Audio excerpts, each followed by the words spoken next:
Welcome to V9 news. YS Jagan ను అంతం చేసేందుకు టీడీపీ చేస్తున్న కుట్రలు మరోసారి బయటపడ్డాయని శ్రీకాంత్ రెడ్డి అన్నారు. మీడియాతో మాట్లాడుతూ కూటమి ప్రభుత్వం ఏర్పాటైన నాటి నుంచి ఒక పథకం ప్రకారం వైఎస్ జగన్ కు హాని తలపెట్టేందుకు కుట్రలు జరుగుతున్నాయని ఆందోళన వ్యక్తం చేశారు. వాళ్ళ యొక్క అడుగుజాడలో నడవకుండా ఎవరైతే ప్రతిపక్షంగా ఉన్నారో వాళ్ళు టార్గెట్ చేసుకుంటూ వ్యక్తిత్వ హననాలకు పాల్పడుతూ టార్గెట్ చేస్తూ ఇటువంటి ప్రయత్నాలు చేస్తుండడం సమంజసమా? ఏదైతే హత్య చేయాలి అని చెప్పి భావించిన వ్యక్తిని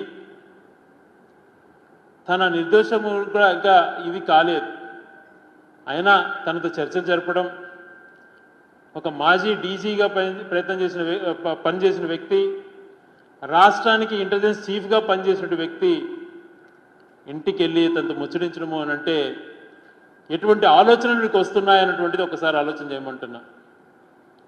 జగన్మోహన్ రెడ్డి గారిని అంతమొందించాలన్నటువంటి ప్రయత్నం వీళ్ళు చేస్తున్నారు. గతంలో మిస్ అయింది, ఈసారి పకడ్బందీగా చేద్దాం అన్నటువంటి ప్రణాళిక వాళ్ళు రచిస్తున్నట్టుగా అర్థమవుతోంది.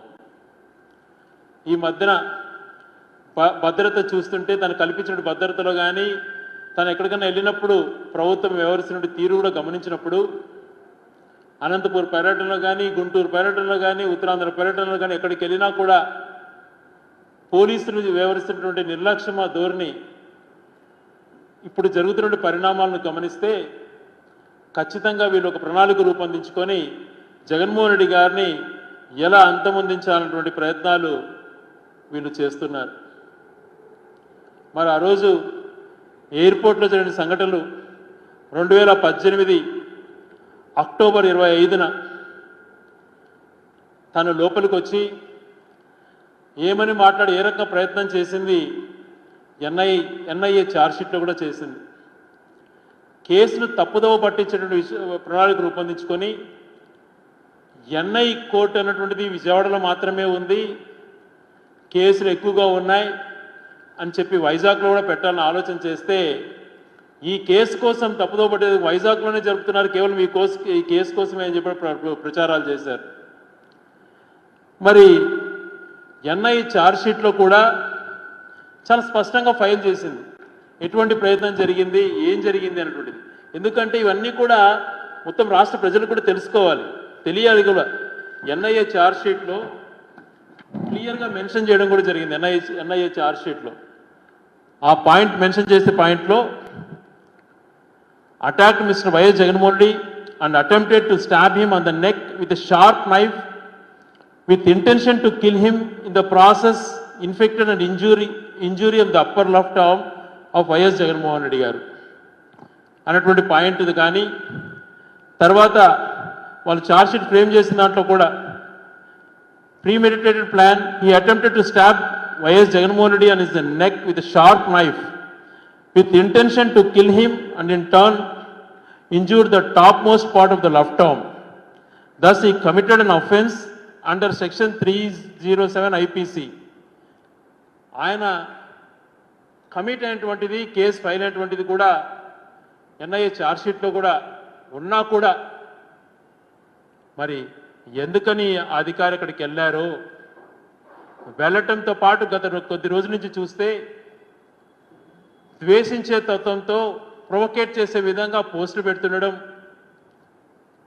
జగన్మోహన్ రెడ్డి అనే వ్యక్తిని గురించి వ్యక్తిత్వ హననానికి పాల్పడుతూ ఏ రకంగా తనకున్నటువంటి ద్వేషాన్ని వినిపించుకుంటున్నాడో ఒకసారి నిజంగా ఆశ్చర్యం వేస్తుంది. మీరు ఇంటెలిజెన్స్ చీఫ్గా 5 సంవత్సరాలు పనిచేశారు.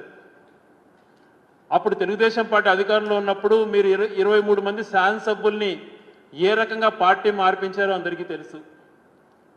అత్యంత ఆధునికమైనటువంటి టెక్నాలజీ యూజ్ చేసుకొని ఫోన్ ట్యాప్ చేస్తున్నారన్న విషయం కూడా అందరికీ తెలిసినటువంటి అంశమే. వీటికి అన్నిటికీ పాల్పడిన దాని వలన కొద్ది రోజులు మీకు ప్రభుత్వం నుంచి కొత్త ప్రభుత్వం నుంచి పోస్టింగ్ ఇవ్వకపోతే ఇంత ద్వేషంగా చూసుకోవాలా? మరి మీరు చేస్తున్నటువంటిది ఏంటి? ఒక సామాన్య వ్యక్తి పిఎస్ఆర్ ఆంజనేయులు గారు గతంలో ఇంటెలిజెన్స్ ఆఫీసర్గా పనిచేశారని చెప్పి ఇప్పటివరకు మీరు పోస్టింగ్ ఇచ్చారా? అనేకమైనటువంటి ఐపీఎస్ అధికారులను ఏ రకంగా వేధిస్తున్నారు, నలుగురు ఐపీఎస్ అధికారులను సస్పెండ్ చేయడం గతంలో ఎప్పుడన్నా జరిగిందా? ఇంత కక్షపూరితంగా మీరు వ్యవహరిస్తున్నారే, అప్పుడు మీరు ఇంతగా తప్పులు చేస్తున్నా కూడా మిమ్మల్ని శిక్షించకుండా అప్పుడు ఎంక్వైరీ మాత్రమే జరుగుతుంది.